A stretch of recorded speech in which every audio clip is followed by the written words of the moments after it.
For today's videos, mga paps, luto naman tayo sa aking kalandi kahoy, no? Eto na nga, naglagay na ako ng gatong para wala nang puknat ang pagluluto natin. Nagsalang na rin ako ng sinaing dyan. Dito naman mga paps ay gagayat na ako ng ating gagamitin sa iluluto nating ulam for today. Bawang, nagdigdigan na ako ng bawang. Then of course, chachap-chapin ko na rin tong sibuyas natin, no? Mainam itong ganito, magigisa-gisa ka, simple-simple, basic, no? Gayatin muna natin itong mga rekado.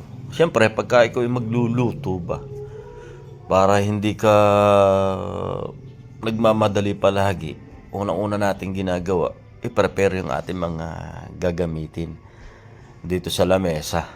Para pagpunta ko doon sa aking lutuan di kahoy, hulog ka na lang ng hulog ng rekado mo ron. Ayan nga, bawang, ginagayat ko na rin.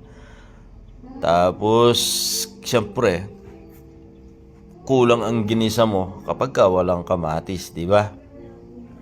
Napakatalas pa na aking kutsilyo dyan, no?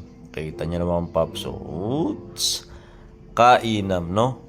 Sarap pagkalinggo, doon ako nagsasalang sa akin tikahoy. Para makatipid din ng gasol, no? Yung, malapit-lapit na natin matapos to. Patola, ginayat ko na, kanina pa. Maagaga pa yon, nasungkit ko doon sa kapitbahay. After that, eto na nga, syempre, ang kalawok natin, siomay.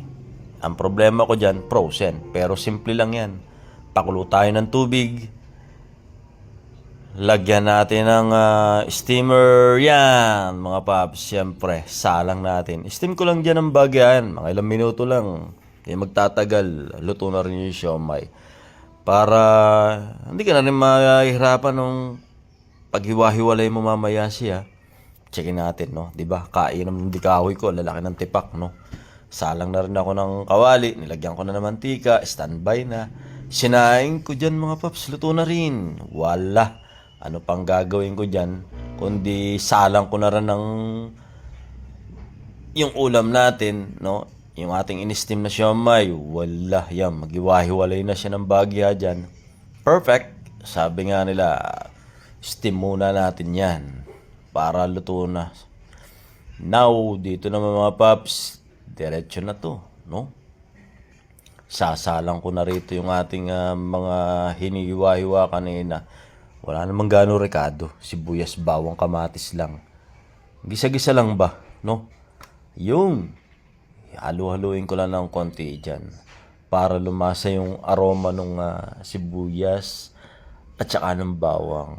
Yun. Tsaka natin siyempre, iuhulog na natin diyan. Maya-maya, kapag ka medyo nangamoy na yung ano. Kung narito lang kayo, maamoy mo. Wow, sarap na ng amoy nito. No? Ginisa pa lang yan.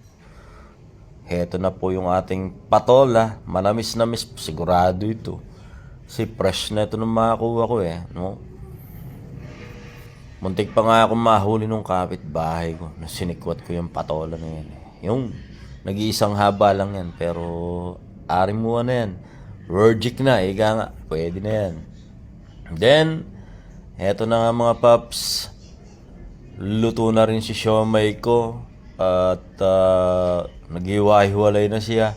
Sasandukin na natin yan maya-maya. Eto naman, nakita nyo man mga paps, nilagyan ko pa siya dyan ng siling demonyo. Berde naman na nilagay ko.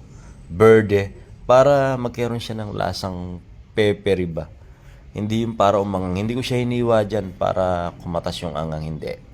Nilagay ko lang siya para magkaroon siya ng aroma, yung kakaibang peppery na amoy. Kasi yung siling demonyo, peppery.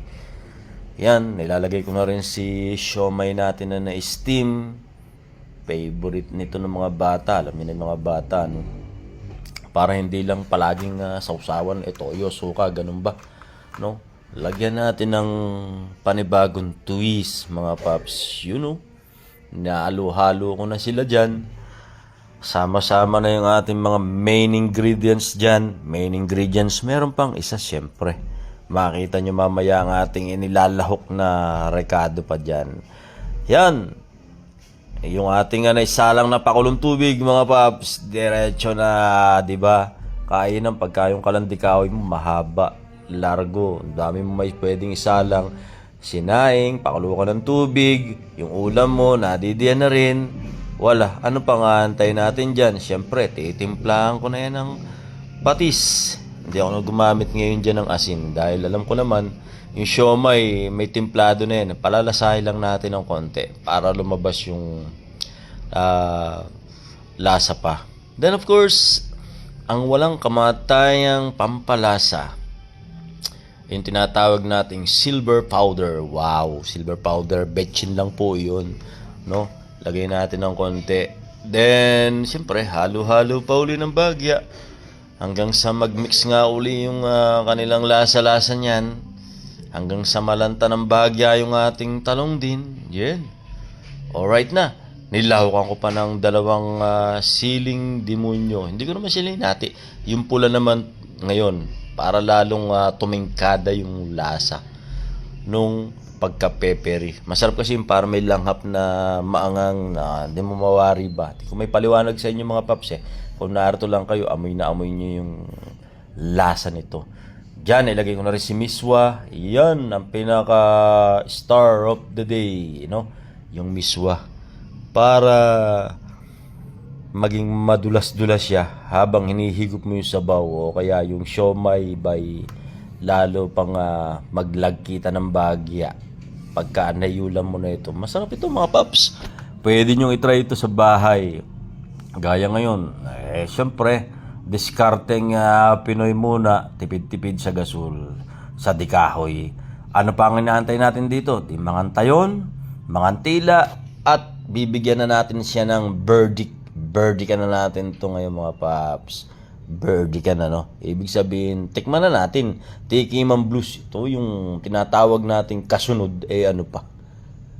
Ay di mangantila na, no? Tingnan natin mga paps. Nilalasahan ko yan dyan. Makita natin. Yun. Wala. May sumabit pang hibla ng ng miswa. Sarap mga paps. Mangantayon. Mangantila na. Siyempre, hinigop ko na dyan. Ano pa? Di ayos. Ciao!